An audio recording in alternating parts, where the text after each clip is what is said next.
Shalom Shalom komunitas IPM yang diberkati. Resolusi 2016.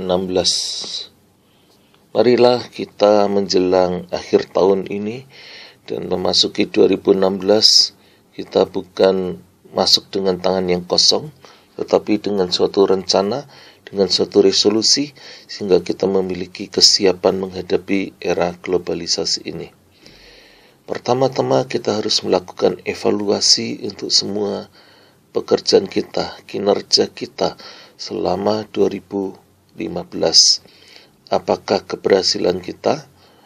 Sekecil apapun keberhasilan itu kita harus ingat, karena itu adalah kekuatan kita. Jangan abaikan, karena kita bisa memperbesar keberhasilan di tahun 2016, memperkuat kekuatan kita. Dan juga kita harus mengenali apa-apa kegagalan kita. Keberhasilan dan kegagalan kita itu ada dua faktor yang sangat mempengaruhi, yaitu faktor internal dan faktor eksternal. Faktor internal adalah faktor yang kita masih bisa kendalikan, masih kita bisa revisi, masih kita bisa perbaiki, masih kita bisa tingkatkan. Itu faktor internal yang masih di dalam terkendali. Sedangkan faktor eksternal adalah faktor yang di luar kita, di luar kemampuan kita, di luar kekuatan kita. Banyak sekali faktor-faktor ini yang sangat berpengaruh, tetapi sebenarnya bukan asalnya dari kita, tetapi mempengaruhi secara langsung. Kita harus melihat itu menjadi suatu titik lemah kita, dan bagaimana kita mengantisipasi hal-hal seperti itu di tahun 2016. Setelah kita mengetahui kekuatan dan kelemahan kita, marilah kita membuat suatu resolusi 2016, apa yang kita ingin capai, target-target yang akan kita capai. Ingat, 2016 belum tentu lebih baik dari 2015. Kalau Anda tidak bergerak, akan menjadi lebih buruk. Tetapi kalau Anda berusaha dan percaya bahwa akan lebih baik di 2016, dengan hasil evaluasi yang telah Anda lakukan, Anda memperbaiki kinerja yang ada, saya percaya 2016 akan lebih baik daripada 2015. Dalam kondisi apapun juga, saya percaya kalau kita tidak menyerah dengan hasil kita di 2015, tetapi kita terus untuk mengevaluasi dan memperbaiki, pastilah 2016 akan lebih baik. Dengan syarat kita berusaha lebih keras, berdoa lebih sungguh-sungguh, semua melakukan lebih daripada 2015. Kuncinya di sana. Bekerja lebih cepat, bekerja lebih keras, bekerja lebih praktis dan smart. Itu kunci untuk kita memasuki 2016. Dengan beberapa asumsi yang ada, keadaan ekonomi masih belum terlalu bergairah. Tetapi kalau kita terus bergerak, hasilnya pasti juga lebih baik. Bagaimana dengan kondisi rupiah yang terjadi? Rupiah diperkirakan tetap akan melemah karena dolar yang menguat, faktor dolar yang menguat bisa mencapai 15.500. Itu di luar gejolak politik nasional dan dunia. Karena globalisasi, maka kondisi global akan sangat berpengaruh secara langsung. Faktor gejolak politik akan membuat semakin berat kondisi rupiah. Tetapi kita berdoa untuk ada kestabilan politik.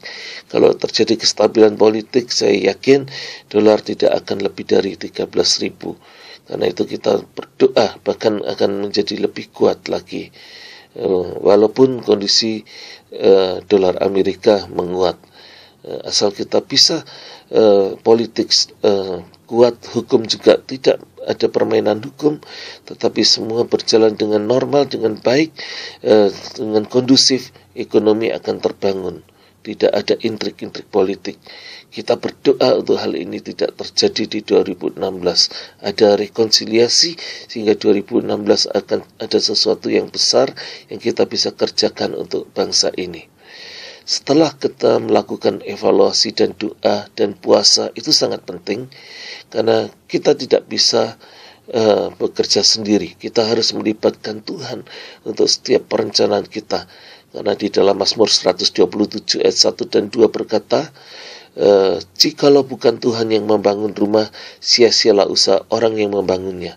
Jikalau bukan Tuhan yang mengawal kota, sia-sialah pengawal berjaga-jaga. Sia-sialah kamu bangun pagi-pagi dan duduk-duduk sampai jauh malam dan makan roti yang diperoleh dengan susah payah, sebab ia memberikannya kepada yang dicintainya pada waktu tidur.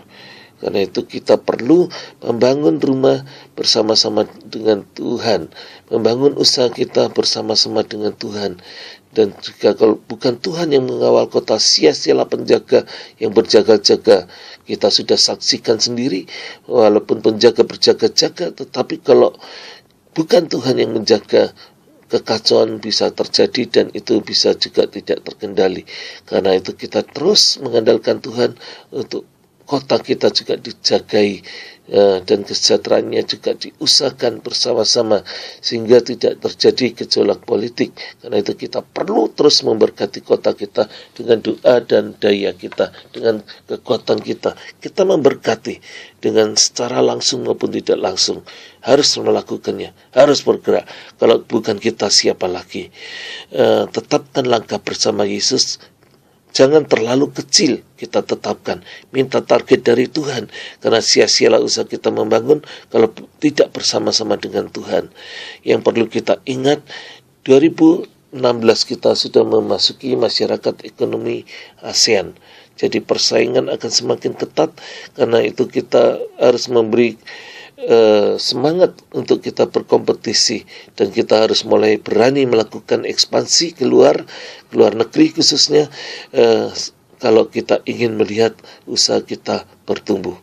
Tuliskanlah target itu dan berjalanlah dengan iman setiap harinya berjalan dengan iman agar campur tangan Tuhan ada di jalan-jalan kita, sehingga kita bisa menyaksikan bahwa itu ternyata bukan karyaku, bukan pekerjaanku, benar-benar karena Tuhan membukakan tingkap-tingkap langit, mematahkan awan tembaga, sehingga setiap langkah kita benar-benar langkah yang penuh dengan keajaiban. Semua jalan terbuka di dalam nama Yesus. Memang kondisi ekonomi saat ini membingungkan sekali. Bagaimana bisa membingungkan? Waktu harga minyak dunia mahal, ekonomi bergejolak. Waktu harga minyak dunia jatuh, justru ekonomi ikut jatuh juga. Dan sekarang juga terjadi gejolak, harga besi begitu runtuh sampai titik yang terendah. Terulang seperti krisis 2008 di mana harga besi juga jatuh begitu rendahnya. Karena itu kita harus terus berdoa, karena banyak faktor yang bisa mempengaruhi, yaitu faktor eksternal, untuk semua bisa berjalan dengan lebih baik. Ingat, bersama Tuhan dan terus bergerak akan membuat kita lebih baik daripada 2015. Elia Paul Ang dalam Inspiratif Power Ministry.